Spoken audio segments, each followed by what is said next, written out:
महात्मा गांधी राष्ट्रीय ग्रामीण रोजगार हमी योजनेअंतर्गत येत असलेले लाभ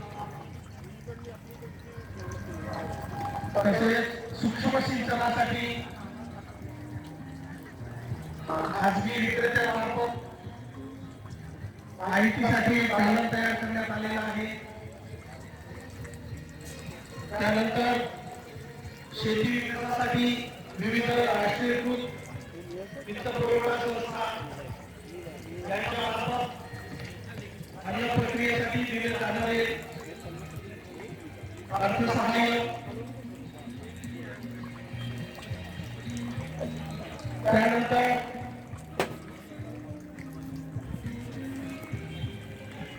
MSRLM च्या माध्यमातून ग्रामीण भागातील महिला बचत गटांना सबलीकरण सक्षमीकरण करण्याच्या दृष्टिकोनातून राबवण्यात येत असलेल्या विविध योजना त्यासाठी असलेले अर्थसहाय्य तसेच बांबू विकास संशोधन केंद्र डॉक्टर पंजाबराव देशमुख कृषी विद्यापीठ अकोला माननीय विभागीय कृषी संघ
कृषीमध्ये बदल होणार नाही,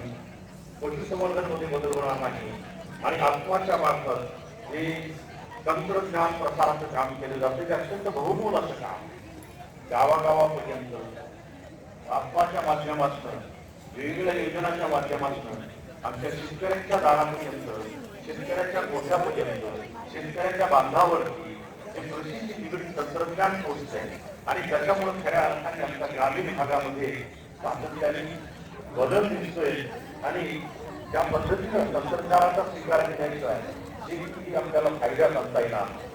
शेतीचं उत्पन्न हे आम्हाला उत्पन्न करता येणार नाही कारण तंत्रज्ञानाचा स्वीकार करूनच उत्पादन खर्च आपल्याला एका बाजूला कमी करावा लागणार आहे, त्याचबरोबर